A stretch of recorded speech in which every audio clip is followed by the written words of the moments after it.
Você está ouvindo Canal Aberto na RB2. Douglas Proença.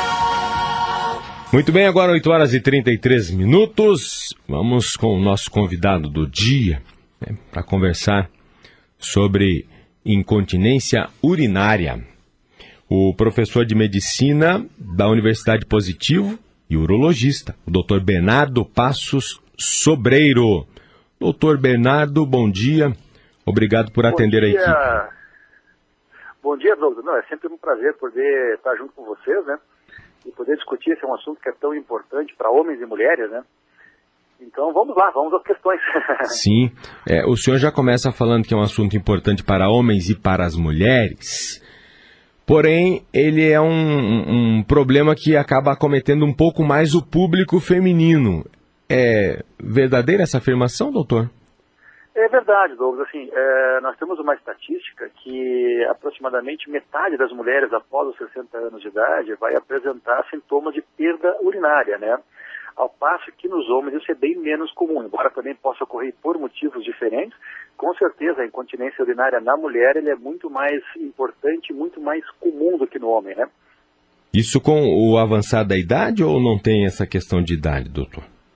Tem com o avançar da idade. Então, assim, à medida que a mulher vai avançando no tempo, entra na menopausa, quanto mais tempo pós-menopausa, menopausa é aquela parada da menstruação que ocorre normalmente após os 50 anos de idade, então, assim, ocorre deficiência de uma parada de produção do hormônio feminino, que é o estrogênio, e isso acaba também afetando o mecanismo de continência urinária. E também a questão que é exclusivamente da mulher, que são as gestações, né? Então, mulheres que tiveram mais filhos, normalmente têm mais uma taxa de continência mais elevada que mulheres que não tiveram filhos, por exemplo, né?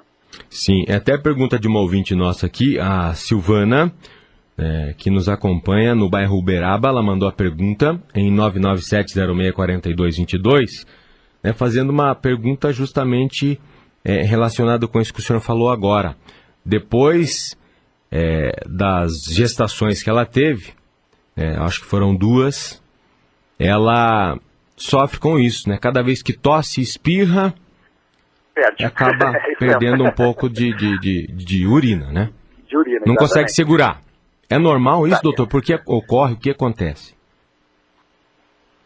Não, é normal. O que acontece é o seguinte, existe o que a gente chama de assoalho pélvico, né? Então é a musculatura que fica lá por baixo, junto da vagina, do ânus, aquela região toda, é que dá suporte ao mecanismo de continência.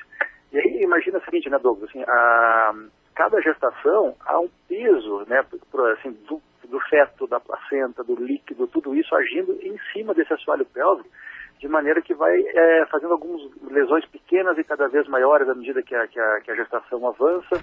Aí teve o primeiro filho, aí esse fenômeno no segundo filho se repete, e aí a partir disso ocorre então que uma lesão às vezes definitiva desse mecanismo de controle de urina, de modo que ele fica muito frágil. Aí toda vez que a paciente submete esse mecanismo a um esforço, como tosse, espirro, uma academia, uma ginástica, que hoje em dia muitas mulheres gostam de fazer, acaba havendo a perda, né? Então a gestação realmente é um dos maiores fatores de risco, o número de filhos é um dos maiores fatores de risco para a incontinência urinária na mulher. Uhum. Bom, traduzindo para o popular, então, a incontinência urinária é o escape da urina, né? É a perda da urina. É a perda mesmo, né? Então é aquela eliminação da urina de forma não voluntária. Então a paciente gostaria que isso não acontecesse, mas ocorre um esforço e há essa perda. E essa perda pode ter vários graus, pode ser uma perda bem pequena, pode ser uma perda tão grande. E sabe, Douglas, assim, que acaba, a maior consequência, né, da incontinência urinária é o isolamento da mulher, né? Porque assim, elas acabam ficando assim, imaginando que estão cheirando a xixi, ficam constrangidas, já não querem mais sair de casa. Então a incontinência urinária hoje na mulher é um grande transtorno social, né? Então isso que também agrega uma importância muito grande à incontinência. Sim. Agora o sintoma é o escape propriamente dito, doutor, ou tem algo que precede isso? Não, é a perda mesmo. É a perda mesmo, né? Uhum. É a perda precedida pelo esforço, né? Certo. E agora, existe um tratamento específico para a incontinência urinária? Existem vários, Douglas. Assim, a medicina avançou bastante nos últimos anos em relação ao tratamento da incontinência, né? Então, assim, vamos imaginar que nós temos graus de perda, né? Então, assim, e também idade da paciente. Então, vamos imaginar assim, primeiro cenário, uma paciente relativamente jovem, 40 anos de idade, com perdas pequenas, com esforços maiores. Então, assim, ela gosta de fazer uma academia, aquelas ginásticas que pulam, esse tipo de coisa, e nesse momento ela está perdendo urina. Então, para essa paciente, o primeiro tratamento é um reforço da musculatura do assoalho pélvico através de exercícios relacionados, assim, que são feitos normalmente até pelo próprio fisioterapeuta. Então, hoje em dia existem fisioterapeutas que estão se especializando no reforço do assoalho pélvico para que essa paciente não vá para a cirurgia tão rápido. A gente sabe que com o tempo essa incontinência vai aumentar e vai progredir. Mas imagina assim, se a gente pode retardar um procedimento cirúrgico só com exercícios específicos dessa musculatura, é bom para a paciente, é bom para todo mundo, né? Aí vamos pegar um segundo cenário, uma paciente já com 60 anos, já teve 3 filhos, já está na menopausa há 10 anos, né, e tem perdas maiores, assim, até com esforços menores. Pega lá um neto no colo, já perde, vai fazer alguma tarefa diária em casa, perde. Essa paciente hoje ela é uma paciente candidata a tratamento cirúrgico. E o tratamento cirúrgico hoje não envolve mais cirurgia assim que abre o abdômen, aquelas cirurgias antigas grandes, né? Hoje a gente coloca uma tela sintética, fininha, a cirurgia é toda feita por dentro da vagina e com uma taxa de sucesso muito alta, e a paciente, assim, uma cirurgia que recupera muito rápido. Ela opera, né, vamos imaginar assim, hoje à tarde e amanhã de manhã já está em casa, né? Então o procedimento cirúrgico ficou muito simples e muito eficaz, então é um tratamento bastante bom também. Sim. Agora, doutor, uma coisa me chamou a atenção. Inevitavelmente, essa incontinência, ela vai aumentando mesmo? É gradativo o processo? Vai, é gradativo, é progressivo mesmo. Então, assim, começa com uma perda pequena, com esforços grandes, e vai evoluindo no final de tudo para perdas grandes com esforços pequenos. Entendi. Então, assim, já o que desencadeia a incontinência não precisa ser um grande esforço. É inversamente proporcional, né? Exatamente, inversamente proporcional. Exatamente. Infelizmente. Mas esse exercício aí, orientado por um fisioterapeuta do fortalecimento do assoalho pélvico, deve ajudar bastante, né? Ajuda bastante, assim, principalmente assim, imagina, a cirurgia, ela tem um prazo de duração que é limitado, né? Então vamos imaginar assim que hoje uma cirurgia funcione muito por 10, 15 anos. Se a gente operar uma paciente hoje com 60, 65, 70 anos, a cirurgia então vai estar atuando e ajudando essa paciente para toda a vida dela. Certo. Mas num outro cenário, na paciente já mais jovem, é muito provável que depois de 10, 15 anos, assim, operou aos 45, aos 60, vai ter que refazer uma cirurgia, né? Então, se a gente puder, nesse primeiro momento, só com esses exercícios de assoalho pélvico, evitar uma cirurgia ou postergar essa cirurgia, jogar lá para frente, é melhor.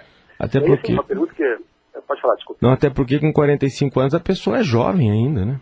Muito jovem, né? Então, assim, a gente sabe que... porque, assim, como o problema também é progressivo, esse assoalho pélvico ele vai ceder mais com o futuro, né? Então, assim, a gente opera hoje com 40, 45 anos de idade, aos 60 esse assoalho vai ter, né, afrouxado um pouco mais, ficado menos resistente com o passar do tempo, e com certeza vai haver o retorno da incontinência, e vai ter que fazer uma reoperação.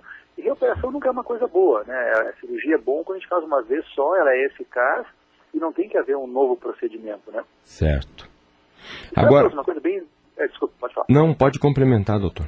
Não, uma coisa bem interessante que a gente poderia perder, assim, não é perder, mas é aprofundar um pouquinho mais, é essa questão também da fisioterapia, porque hoje ela tem sido feita, inclusive, de modo preventivo, né?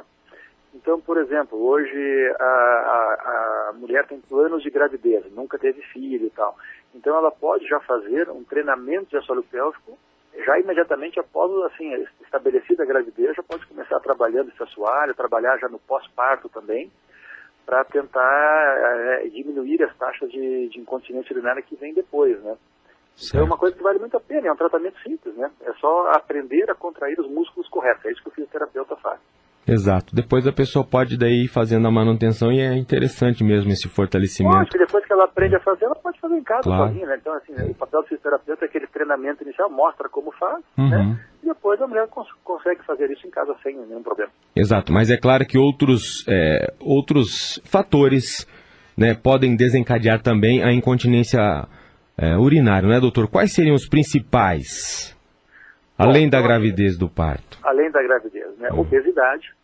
Então, assim, a gente tem que imaginar, né, Douglas, tudo que aumenta a pressão dentro do abdômen, essa pressão vai ser dirigida ao assoalho pélvico, né? Então, assim, que é o nosso fundo, a nossa parte de baixo, né? Então, toda a sustentação dos órgãos, tudo, é feita por esse assoalho.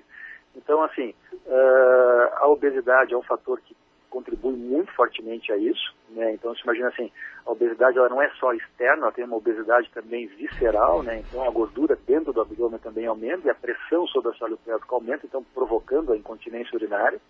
Inclusive, assim, só fazendo uma parte, a gente sempre recomenda para os pacientes que vão para a cirurgia, por exemplo, e estão com sobrepeso, que é necessário fazer uma dieta, uma redução de peso para melhorar o resultado cirúrgico, inclusive, né?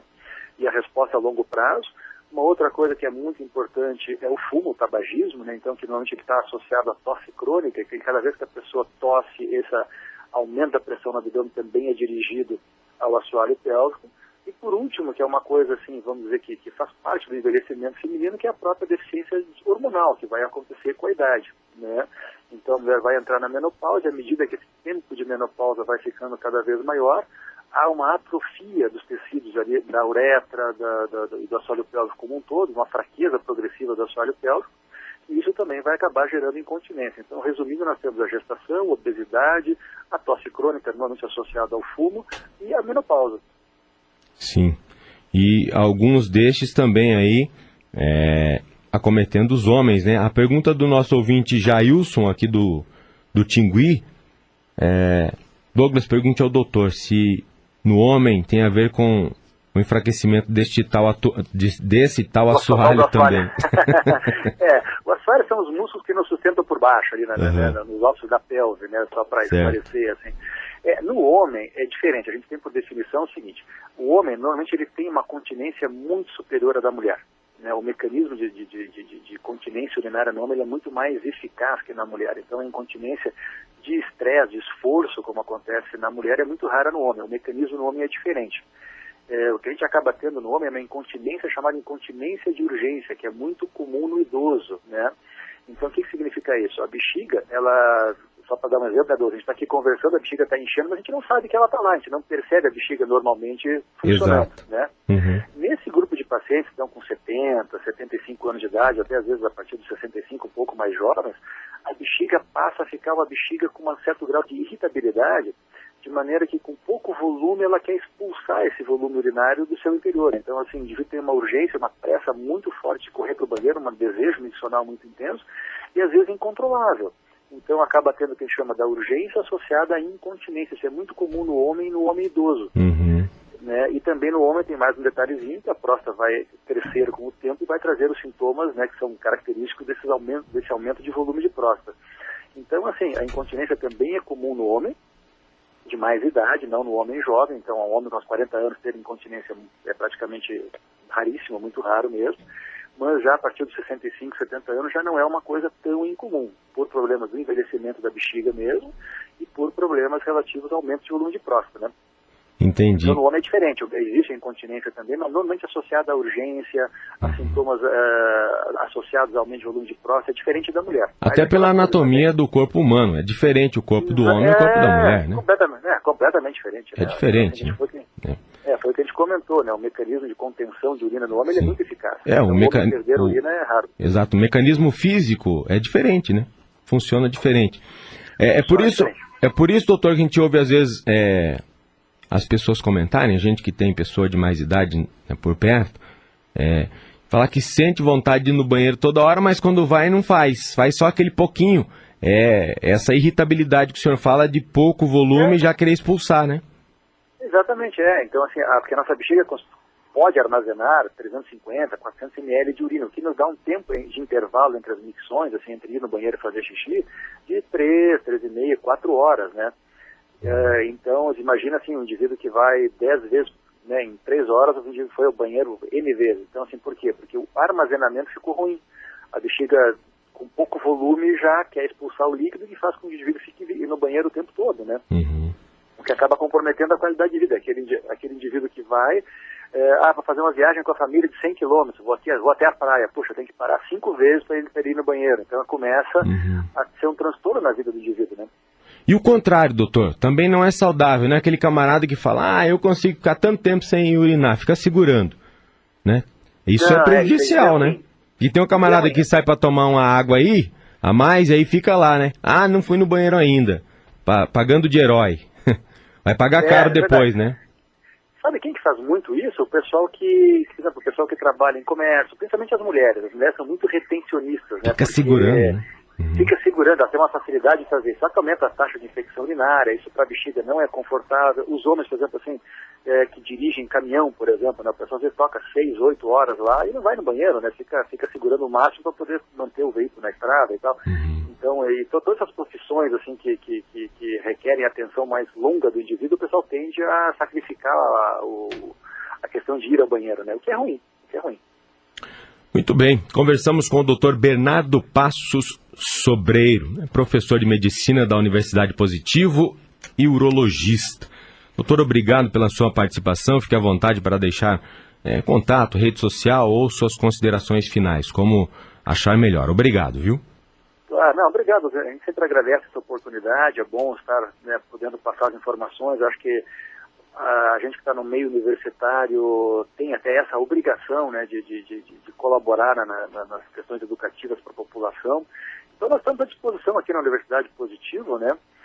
Se alguém tiver alguma dúvida, pode mandar para o meu e-mail, que é bsobreiro@hotmail.com, que a gente vai ter o maior prazer em responder, né, e esclarecer as eventuais dúvidas que o pessoal tiver.